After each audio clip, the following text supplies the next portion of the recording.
quick question for you, community there. If you scroll down on the MineTXC webpage and you go to the very bottom of it, you can see that on the 16th we had 49,993 miners, but on the 17th, after 5 days or so roughly, we now have 49,996. So how did 3 more mining spots get added into the system? If anybody can tell me that, that would be cool. Shout out to my boy Texit Raider for peeping that information and looking and asking the question, hey, what in the world is going on with an increase in miners? This, guys, is why I do recommend his channel, and I know a lot of you guys have been subscribing to my channel based on this TexitCoin content, but understand TexitCoin is not my thing. I am more into Bitcoin and developing solutions for that. But I do videos like this to expose scams, and it just so happens that TexitCoin is one of the things that is on my radar right now that I've been sharing with you guys. But if you're really into TexitCoin, I recommend you go and subscribe to Texit Raider's channel. Not so much mine, because I won't be doing too much more content on this. Nevertheless, let's jump into this video and find out what the deal is, because you guys may remember that when this cease and desist order came out, that was on the 11th, and I'm like, hey, I better not see no extra miners increase from 5 to 6, because that's gonna mean that they might be violating that order. Well, as Texit Raider just mentioned, there was an increase in miners. So on the 16th, it went from 49,993 to 49,996.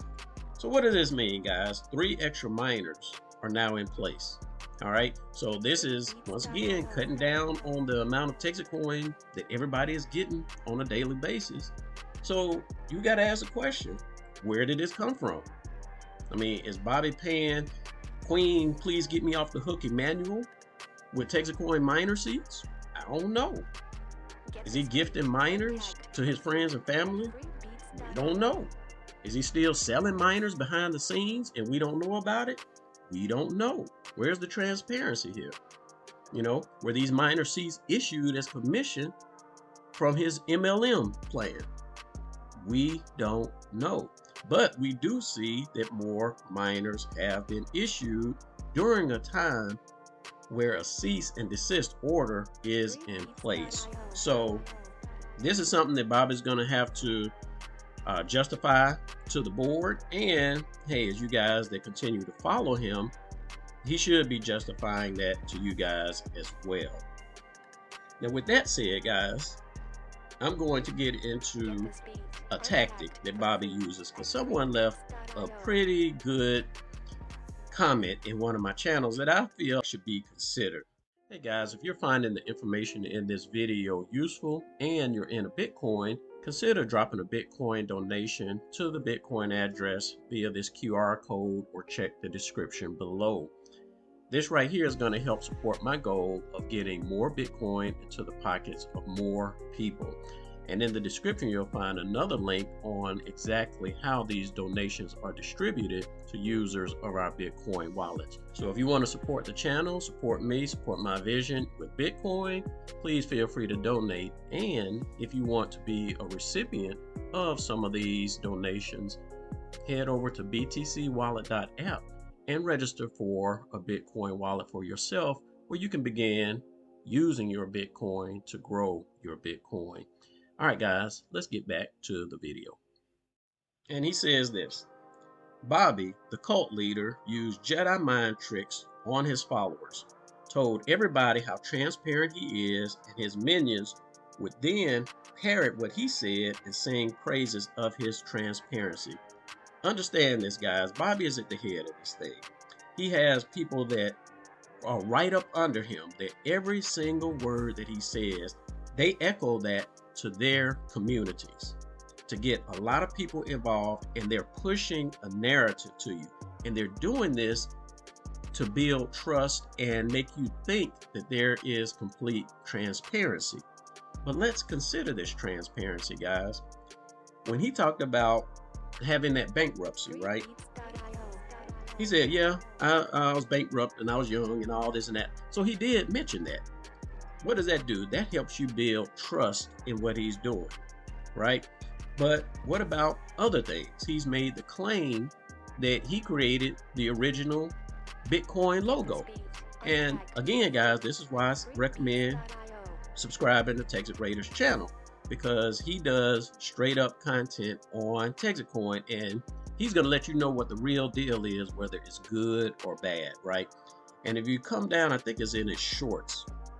I think he did a short video on it where Bobby Gray was saying he created this in 2012. Well, this video here, where's this video? I am going to find it. This one right here. Timelines don't lie. This Bitcoin logo was created in 2011, whereas Bobby Gray was saying, hey, I created this logo in 2012. Well, I wonder how he created it. He probably copied it off of somebody else. Another thing, you know, he says that when it comes to these miners and stuff like that, he says, hey, I'm going to allocate money to liquidity. Where is that? That's the miners per country, use of funds.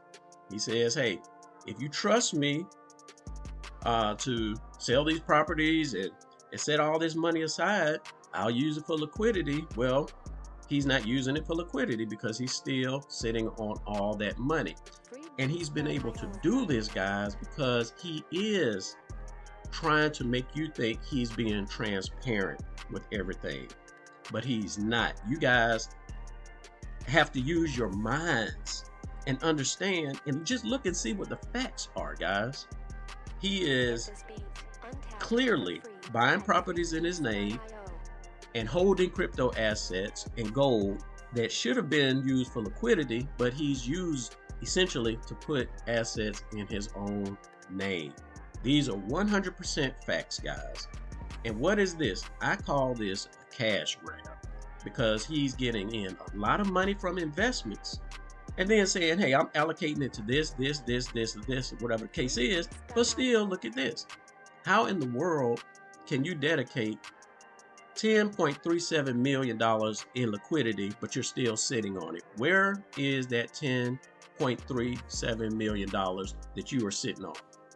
If you're sitting on it, it wasn't used for liquidity, right? So I'm doing these campaigns just to help you guys wake up. So that's why I'm referring to the comment that Stanby left here, because perhaps he's mentioning it in a way that some of you guys can understand it, as opposed to the way that I'm sharing it with you. But ultimately, I'm trying to express to many of you that invested in TexitCoin that you are being deceived. There's a lot of information that's going on behind the scenes that you are not privy to, and you don't realize it until it's far too late in the game and you've already invested your money. So he says here, same thing in terms like honest, talking about honest money, or not a rug pull. He's comparing everything else that happens in the crypto space, be like, hey, they're rug pulling over here, they're rug pulling over there, but I'm not rug pulling. And that's helping him to establish trust with you guys.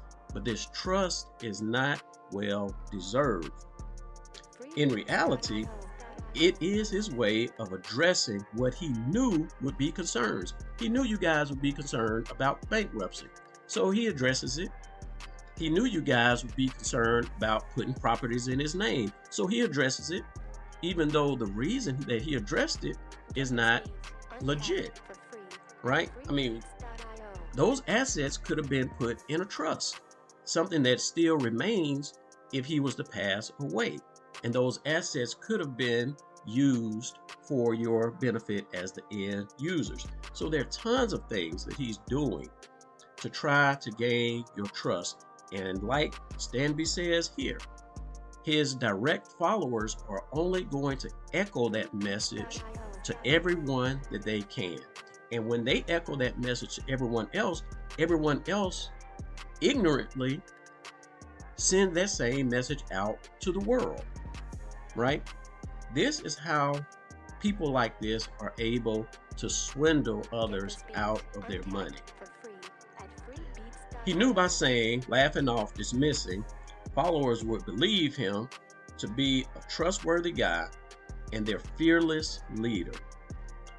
Still feels like this con should have been obvious to all. Guess the money was too good for those brought in early to allow them to discern. Either that, or they knew they were at the top of a Ponzi and had to help Bobby keep this scam going. Wake up, guys. Anytime you get into a crypto project like this, where people are coming and trying to take your money to get into crypto, run the opposite way. There are legitimate platforms, exchanges that you can go to and buy into cryptos. There are stock markets that you can go tap into if you want to invest in something else like that. Don't ever invest in someone coming knocking at your door using a multi-level marketing strategy saying, hey, if you do this, you'll make more money. It's all a scam, guys.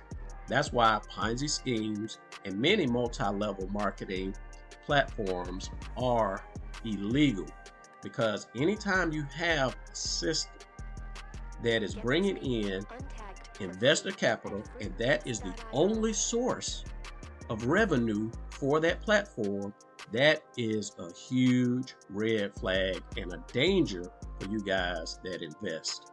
All right, guys, I just wanted to drop this video just to make you aware again of what's going on and give a shout out to my boy Texit Raider. All right, guys, we'll holler at you on the next one. Peace out.